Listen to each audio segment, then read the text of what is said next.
2 years ago, we interviewed you and you said that you need some Indian fighters. Now we have Anshul Jubli. I fucking told you not to redeem the gift card, sir. And you have robbed me over $100, sir. हाँ, हबीब मेरे साथ अगर अगले महीने fight करता है, हबीब में कोई डिफरेंस नहीं है, कोई डिफरेंस नहीं। मेरा वर्ल्ड चैंपियन माइंडसेट है। We have arrived! हाँ, here! मैं बहुत स्ट्रांग हूँ मेंटली, मुझे कोई चीज़ नहीं तोड़ सकती। आप दुनिया में ऐसा कुछ नहीं कर सकते जो मुझे तोड़ सकते। Sunglasses. India is here! And I'm gonna Namaste UFC! India is here!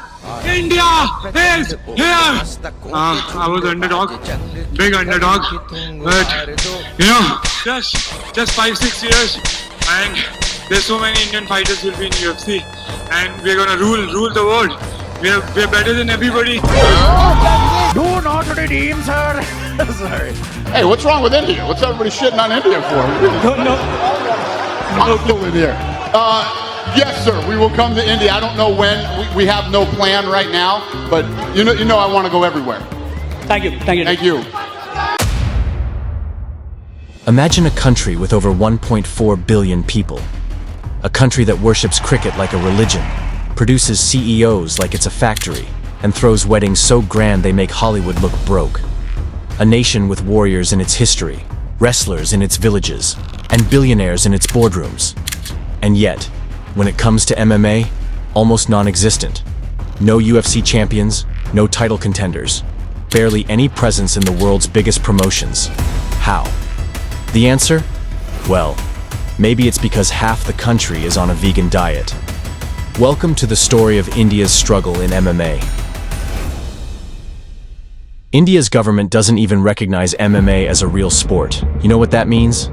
No funding, no support, no facilities. Just fighters training in their uncle's backyard hoping for a miracle. Cricket players get government sponsorships. MMA fighters get, when will you get a real job? Most Indian MMA fighters have to train in garages or makeshift gyms. World-class training? Forget about it. You either go abroad or get choked out at home. And cross-training? Nope. Gyms here act like rival Bollywood movie camps. Nobody wants to share their secrets. Fighting is expensive. Training, nutrition, travel, it all costs money. And MMA in India pays about as well as an unpaid internship. There's no real pay-per-view culture, no massive sponsorships, and no incentives unless you're already famous. Fighters have to fund themselves, which is why half of them disappear after a few fights. Tell an Indian parent you want to be a fighter, and watch them book you a one-way ticket to engineering school. Combat sports aren't seen as real careers, which is why most kids don't even consider MMA. Cricket? Sure. Chess? Okay. Getting punched in the face for a living? Absolutely not. Every other week, a new MMA Federation of India pops up, claiming to be the official governing body. In reality, it's just another guy trying to make money off hopeful fighters. There's no unified system, no proper rankings, and no structure. It's chaos. Despite all these challenges, a few Indian fighters have made it to the big leagues. Have they dominated? Not really. But hey, at least they tried. Parat Kandare, the first Indian fighter in the UFC historic moment. He fought once, got submitted in the first round, and then, boom, USADA hit him with a doping violation. Career over, moving on. Arjan Puller, technically the first Indian origin MMA world champion. Heavyweight world champion! But before you celebrate, he's Canadian. That's like claiming Russell Peters as an Indian comedian. Sure, but also, not really.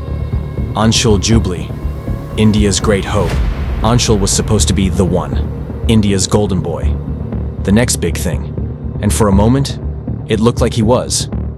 He won the road to UFC tournament in 2023 and made his country proud. Then, reality hit. In his first big test at UFC 294, he got KO'd by Mike Breeden. Ouch. Then, at UFC 312 in February 2025, He lasted exactly 19 seconds before Quillan Salkild turned his lights out. I think he's a good fighter. He's a good, complete fighter, but I have more experience. I think my grappling is better. I have good hands. My boxing is better. So I can dominate him in these areas where I'm good at, and where he is good at, I'll not let him do his things. 19 seconds. Even Maggie Noodles take 2 minutes.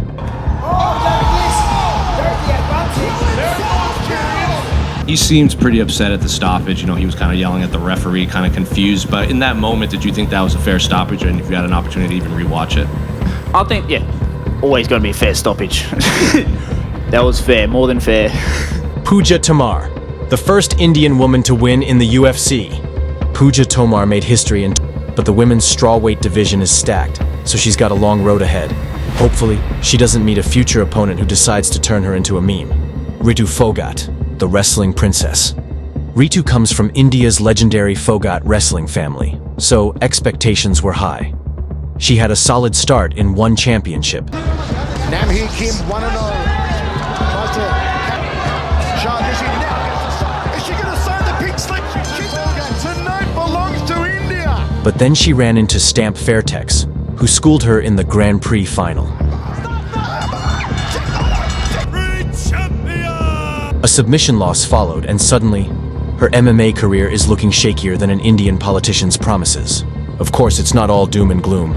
There are still a few fighters grinding their way through the ranks, hoping to put India on the map. But the road is brutal, and the odds? Not exactly in their favor. Take Roshan Mainam, for example. A talented wrestler, solid grappler. He had a promising start in one championship. But after a few wins, his career just stalled. No big push, no major opportunities.